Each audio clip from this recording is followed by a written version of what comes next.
How do I stop comparing myself? Have you ever looked at someone else's life and suddenly forgotten the beauty of your own? It happens so deeply. One moment you are grateful. The next moment you feel behind. You scroll through someone's success, someone's marriage, someone's businesses, someone's beauty, someone's ministry, someone's family, someone's happiness, and without anyone saying a single word to you, a voice inside you whispers, "Why can't you be more like them?" That whisper has stolen more dreams than failure ever has.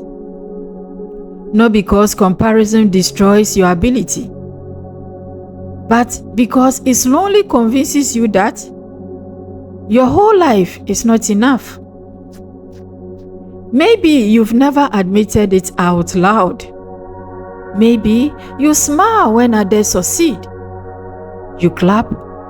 You congratulate them. You genuinely want good things for them. Yet, when you are alone, something inside you hurts. Not because you hate them, but because you are quietly wondering, when will it be my turn? If that is you, I want you to know something before we go any further. There's nothing strange about you. You are not weak because you've compared yourself. You are human. Comparison is one of the oldest struggles in human history. Long before social media, people compared. Long before followers, people compared. Long before smartphones, people compared. Technology did not invent comparison. It only made it louder. So today, I don't want to teach you how to stop looking at other people. I want to help you understand why comparison keeps pulling you back. Because once you understand the root, the chains begins to loosen. Imagine a beautiful oak tree standing beside a river. Its roots reach deep into the earth. It doesn't rush. It doesn't compete with the flowers growing nearby. It doesn't envy the birds flying above it. It simply becomes what it was created to become. Now, imagine that same tree somehow becoming aware of the birds. It says, "I wish I could fly." Then it looks at the flowers. "I wish I were colorful." Then you look at the river. "I wish I could move." Day after day, the tree becomes so busy wishing it were something else, that it forgets to grow. The tragedy isn't that the tree cannot fly. The tragedy is that it stops becoming a tree. Isn't that what comparison does to us? It doesn't merely make us admire someone else. It quietly distracts us from becoming ourselves. Most people believe comparison is caused by jealousy. This is invisible wound. I don't think that's the deepest truth. Comparison is often born from a quieter question. Am I enough? When that question remains unanswered, every successful person becomes a mirror. Not because they are judging you, but because your own heart is searching for reassurance. Think about it. Why does one person's success inspire you, while another person's success makes you feel small? The success is not the problem. The hidden story you tell yourself about it. Maybe the story sounds like this: if they are ahead, I must be behind. If they are chosen, I must have been overlooked. If they are gifted, perhaps I have nothing special to offer. Notice what has happened. Without realizing it, you've turned another person's journey into a verdict about your own worth. But another person's life was never meant to be the measuring stick for yours.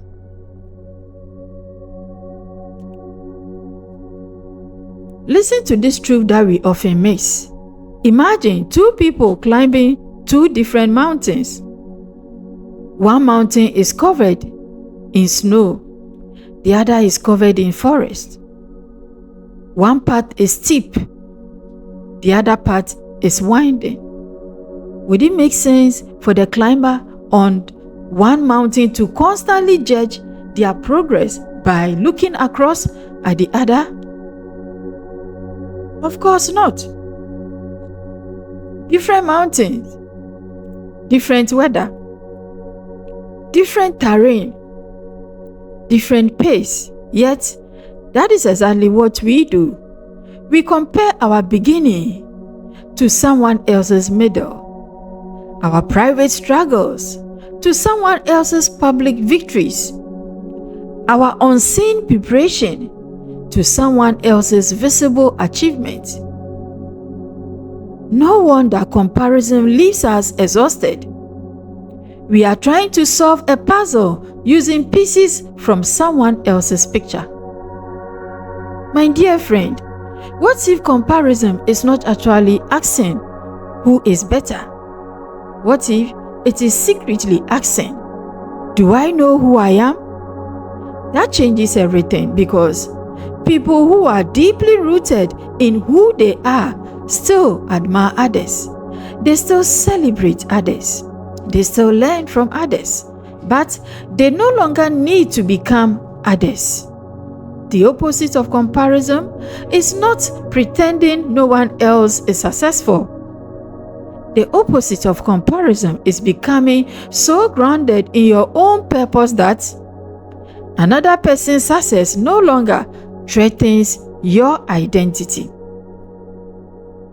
That kind of freedom doesn't happen overnight, but it begins with one decision: to stop asking, why don't I have their life?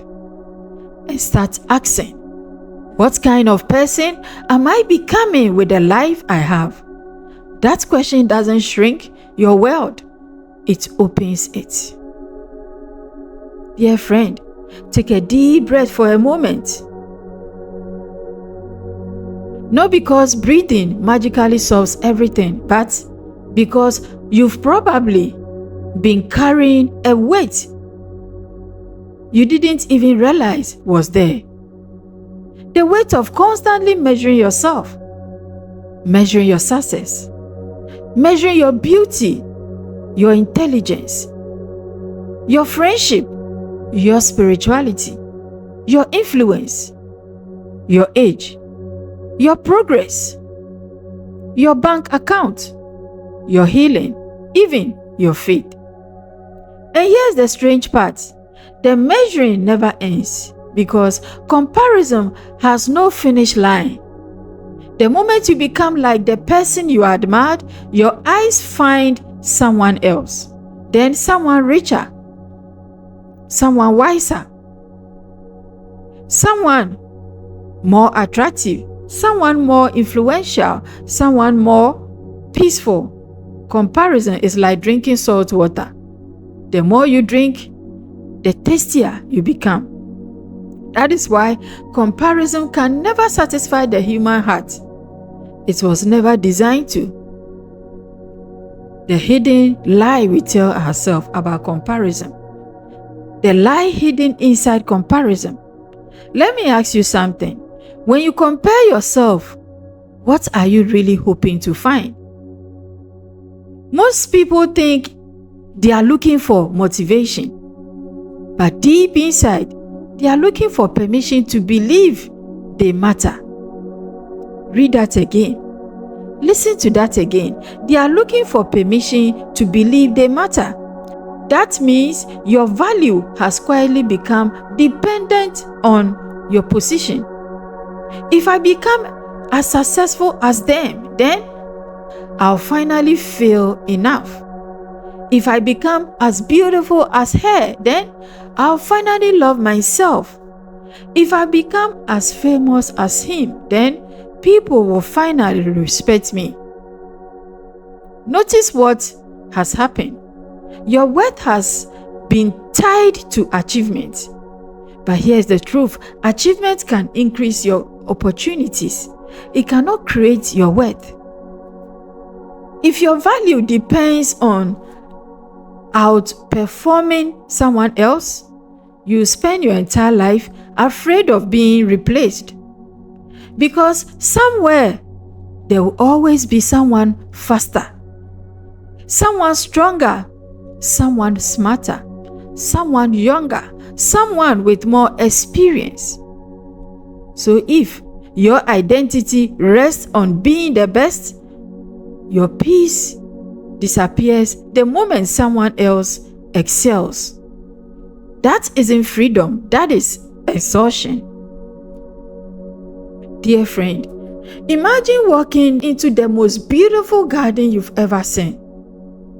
There are roses, sunflowers, lilies, oak trees, lavender. Each one is breathing.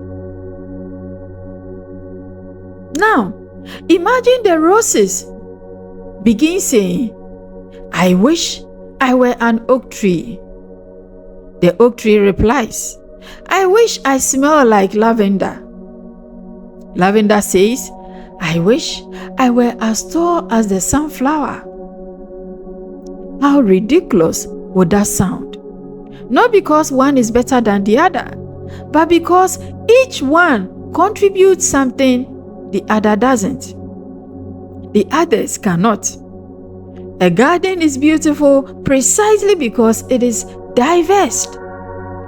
Humanity is no different. The world doesn't need 8 billion copies of one successful person. No. It needs people who become fully themselves. Comparison makes diversity feel like competition. Wisdom reveals it as contribution. Dear friend, many years ago, imagine two sculptors working in the same village. The first sculptor spent every day watching the second. Every time the second sculptor carved a masterpiece, the first changed his own work to match it. Day after day, he copied, adjusted, compared, copied again. The second sculptor rarely looked around, not because he was arrogant, but because he was listening carefully to the block of stones in front of him. Years later, people traveled from distant lands to see the second sculptor's work, not because it was perfect, but because it was unmistakably his. The first sculptor remained unknown, not because he lacked talent, but because he spent his life chasing someone else's masterpiece instead of discovering the one hidden inside his own hands. My dear friend, comparison doesn't only steal joy, it steals originality, and the world is changed by original lives, not copied ones. Here's a question I want you to carry with you. What if the life you admire was never the life you were meant to live? Not because it's a bad life, but because it belongs to someone else. Imagine wearing shoes made for another person's feet. They might be beautiful, expensive, perfectly crafted, but if they don't fit you, they would wound you every time you walk. Many people are trying to walk through life in shoes that were never made for them. They call it ambition. Sometimes it's simply comparison wearing a better disguise. The truth that sets you free, listen, you were never asked to become someone else. You were asked to to become more fully yourself. That doesn't mean you stop becoming from others. It means you stop measuring your worth against them. Admiration says, "What can I learn?" Comparison says, "What is wrong with me?" One opens the mind, the other wounds the heart. Learn to recognize the difference. Listen, dear friend, I want you to do something simple today. Take one sheet of paper, draw a line in the middle. On the right side, write, "The life I want to build with what I've been given." Now ask yourself 3 questions. What strength have I been overlooking? What steps can I take today instead of wishing I had someone else's life? If I stop comparing myself for 1 week, what would I finally have the courage to begin? Don't answer quickly. Sit with the questions. Sometimes healing begins not with finding new answers, but with asking better questions. And remember this, every minute you spend trying to become someone else is a minute the world loses the person only you can become. The world has enough copies. It is still waiting for the original. Dear friend, there's the deeper question beneath comparison. A question many people avoid. A question that quietly shapes the way they live. Do I know who I am? Because when a person does not have a strong relationship with themselves, the world becomes their mirror. They look at other people to discover their own value. They look at applause to discover their importance. They look at achievement to discover their own worth. They look at approval to discover their identity. And this creates a very painful way to live. Because anything outside of you can change. People can change their opinions. Trends can change. Opportunities can change.